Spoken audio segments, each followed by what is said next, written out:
Klaruhin ko lang yung kay Senator Bato. Lahat ay gustong pumasok siya. Gusto ni Senator Bato pumasok. Ayaw niyang hindi pumasok. Gusto ng minority pumasok siya. Gusto ng majority pumasok siya. Anong problema? May threat sa kanya na walang assurance ang gobyerno na mapoprotektahan yung kanyang karapatan. So katulad ngayon po, pumasyal po kayo dito sa Taguig. Kahit anong tapang nyo po bilang media, kung credible yung threat na pag pumunta kayo dito, kukunin kayo, dadaling kayo sa Hague, pupunta ba kayo dito? Kung gusto nyo man pumunta, yung editor nyo mismo magsasabi, wag kayong pumunta kasi pwede naman kayo mag-interview sa ibang lugar. So it is not by desire of Senator Bato na wag siyang pumasok. So that's the difference. So kung may hindi pumupunta for another reason, inuna negosyo, tinatamad. Pero pagka may rason, di ba, may sakit, o kaya on official business, in this case, may threat eh. So, nagkaroon ng isang paglilinaw ang DOJ noon, but with all due respect, lalong lumabo. Kasi ang sinabi ng DOJ noon, ay may karapatan siya tumakbo sa korte at susundin yung korte. Pero in a nutshell, pinaraphrase ko lang. Pero ang sinabi din nila, may option din ang gobyerno na pag may warrant of arrest, arestuhin na lang siya, tapos ipadala na siya doon. And then nag-announce yung ICC na meron silang tinatawag na secret warrant. Hindi po yun yung ating konstitusyon. Sa ating konstitusyon, huwes lang, judge lang, ang pwede mag-issue ng warrant of arrest. Kaya kung may warrant of arrest galing sa abroad, dadaan pa dapat sa ating judge yun. Yun ang stand namin. Walang makapag-assure kay Senator Bato eh. So I talked to someone very close to him. Ang sabi, simple lang sir, ma-assure lang kami ng Philippine government na may day in court siya dito. Kahit arrestuin siya dito sa Pilipinas. Pero yung sasabihin, pwede siyang kunin tapos ipadala na lang sa ibang bansa, ay maninindigan siya. So the threat diba? is the arrest, Senator? Yes, I mean, that's from the start naman, di ba? Kasi nilabas nila na may warrant tapos may ganon, di ba? Oh. So I'm not judging what's right or wrong. I'm just giving you human nature. 'Di ba? Human nature. Kahit ang Secret Service, pag tingin nila may threat sa presidente, sa vice president, hindi nila papupuntahin doon, 'di ba? So hindi po voluntary ang pag-a-absent ni Senator Bato. Gustong-gusto niya po pumasok sa session. Let me clarify one more thing. Sabi nung iba hindi siya nagtatrabaho. Magkaiba po 'yun ha. Kasi sa loob man o sa labas ng Senado, napaka-importante ng plenary, napaka-importante po mag-participate, napaka-importante po ng committee hearings. Kung magkakaroon ng impeachment, napaka-importante din na umattend doon. But that's not the totality of the work of the senator. The research, the consultation, going around the country, that's all part of the work. So katulad ngayon, di ba, break, di ba? But after this, tatakbo ko, group of businessmen naman, consultation naman about yung contingencies dito sa energy crisis. That's part of my work. 'Di ba? So kung may hearing kanina, I could have attended that or this. Kung may hearing mamaya, I can attend my consultation or that, but that doesn't mean we're not working. Ganon din kay Senator Bato. Fully functional yung staff niya, yung mga memos sa kanya, mga filing nila, magpo-monitor tuloy-tuloy. Again, do I want him to attend? Yes. I think he also wants to attend. Namimiss na niya yung trabaho niya sa Senate mismo. Kaya lang kung ang kapalit naman doon, pagtuntong niya doon, bigla siyang arestuin, bigla siyang isakay sa eroplano at ilipad sa Hague, 'di ba? Ilalaban niya yung karapatan niya. So walang reason para i-dismantle yung office at hindi siya pasweldohin na? Kung gano'n, para mong sinabing i-threaten mo na rin yung 23. 'Di ba? Dapat yun ang baliktad eh. Bakit ang tinitignan natin yung may threat? Bakit hindi mapanindigan ng gobyerno, Senator Bato, nasa Pilipinas ka, may korte dito, safe ka. Pumasok ka, walang kikidnap sa'yo. O, hindi siya ma-assure ng ganun eh. So again, I'm not judging, pero linawin lang natin yung sitwasyon. Kasi ang lumalabas na sitwasyon para bang siya ang ayaw pumasok at dapat siya disiplinahin. Hindi ganun ang sitwasyon. Gusto niyang pumasok, pero live yung threat sa kanya. Sir, yung other issue, yung partial committee report sa Senado, yung sa Blue Ribbon regarding the flood control, as of now, Sen, wala pa po itong sapat na pirma, yung comment po nila? Well, two things. One, I've been around government long enough to understand na systemic yung corruption. napakasakit, napaka-tragic yung flood control scandal, but may opportunity dito.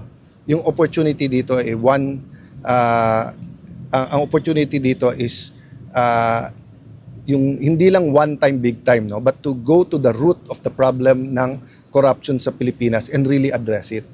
Ang unang naging problema is we didn't start with the truth. 'Di ba? From the start, sinasabi natin hindi lahat yung ghost. Pinalabas lahat ghost para mas marami magalit. Ngayon ina-admit nila hindi maraming ghost.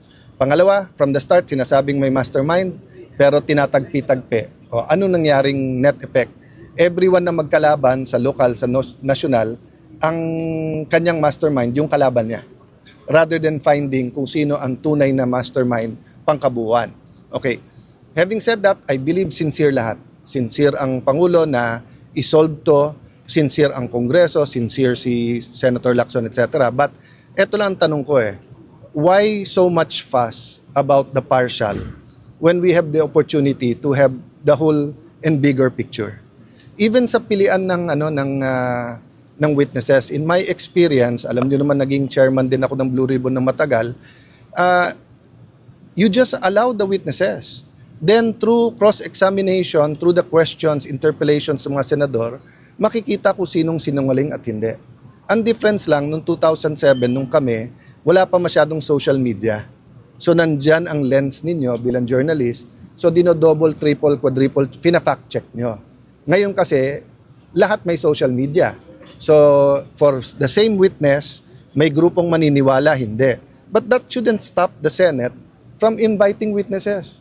Kasi kung sasabihin natin, ang i-invite lang natin na witness ay credible, then number one, you're already prejudging. So pag hindi pala na-invite yan, hindi pag na-invite pala yan, credible. Di ba? Secondly, you're taking out the opportunity for the people to judge from themselves. Di ba? So kung sasabihin mo, halimbawa, Mike Defenso, sabihin mo, totoo ba sinasabi about the Marines o hindi? Let the people judge. Ngayon, yung sa NBI, sino paniniwala natin? Yung NBI o siya? Diba? That's the beauty of having 24 senators. We're not all members of the Blue Ribbon, but anyone can attend and anyone can ask. So ang tingin ko, we're making a mountain out of a molehill dun sa partial. Naapektuhan din kasi ng konting rivalry ni Senator Lacson at Senator Marcoleta. But the reality is, di ba, bakit tayong nakapokus sa partial? Hindi pa nga na-unveil lahat . In fact, marami sa amin kasi binasa, we don't agree with the report. So hindi sa ayaw namin pumirma. Di ba? We have a lot of disagreements there. But why are we not talking? Ako personally, hindi pa tapos . Iniimbestiga mo marami, hindi lang to marami pang yugto maraming nabubuksan. So for example, if you invited Zaldi Ko, when he was still chairman ng appropriations, iba malamang sagot niya. Nung natanggal siya, iba sagot niya. Nung bumaliktad at sinasabi na admin at hindi siya, iba na naman storya. Hindi ko alam pag nahuli at pumunta dito kung iba. So our effort should be get him there or get key witnesses like him to get him to the Senate and to the DOJ and to the Ombudsman. Until then, di ba, it's he said, she said, and ang problema, he said this ng January. But siya din, he said this nung October. But siya din, he said this last year ganito. So paiba-iba . So sa hearing mo lang matetest yung credibility. Pero yung sabihin mo lang na, di ba, kahit ang sinungaling, hindi ibig sabihin lahat ng sabihin niya sinungaling. Kasinungalingan. O kahit na yung pare, pastor, hindi pag nilagay mo dyan, 100% na sasabihin ay totoo. That's why you test them nga per statement. Sir, So I'm hoping we will finish the investigation. But if you ask me my opinion, the whole truth will come out next administration pa. The same thing sa Duterte administration, whether you're pro o anti, kailan lumabas yung mas maraming katotohanan? During his administration or after? About Cory administration, whether mabango o hindi, kailan lumabas yung katotohanan? Nung panahon na ni FBR at saka ni ERAP, the reality is we're a very political society. And whoever tells the story gets has the resources, the human resources, the financial resources, the storytelling techniques, di ba? So sometimes time will tell or the better timing will tell you the whole of the story, di ba? So, katulad ngayon, lumalabas ngayon, di ba? Pinupinteriya natin 2025 budget, na tama naman. Pero lumalabas maraming ghost na sa 24 at 23. Pero hindi pa lumalabas ng husto. Pero yun ang lumalabas. Pwede bang yung building is like this kaya, ano masasabi niyo ngayon? Well, all over the Philippines, we did our own investigation. Number one, walang ghost sa Taguig. Number two, it was all bid, etc. Ang initial information namin is marami, iba yung sa bidding, pero hindi yun yung actual contractor. So, gamit ng lisensya. So, I leave it up to the DPWH for their own investigation. And then, dito wala kaming sinasanto, di ba? But that's the problem pagka open bidding, di ba? Pag open bidding, anyone can win. But that's precisely why we invited you, we invited Sec Vince, walang tinatago dito. And in fact, may mga iba, may kamalian sa paggawa. So how do we fix it? So it's all about funds of DPWH lang, hindi funds ng sino mang congressman o senator. Basta't alam kong nasa GAA siya. But yung actual details, hindi ko alam. Actually, una ko nakita yan sa internet din eh. Tapos bigla akong tinanong. Tapos we sent people here to look at everything. Yung natapos, etc. Then we interviewed yung gumagawa. Hindi sila empleyado nun. Pero sir, kung anong company? I don't have the details kasi I just did the preliminary. But both DPWH and the local government should have all the facts and everything. Pero people are asking, Sen, why leave the investigation to the DPWH when in fact sila yung nagpabibing kasama yung mga It's everywhere eh. I mean, sa Pasig City, kay Vico, meron din. Kay Mayor Magalong, meron din. So when I say leave it to the investigation, DOJ, Ombudsman, DPWH, and we have a new DPWH. So the people they're investigating are new people, di ba? So it's self-serving for politicians to investigate themselves.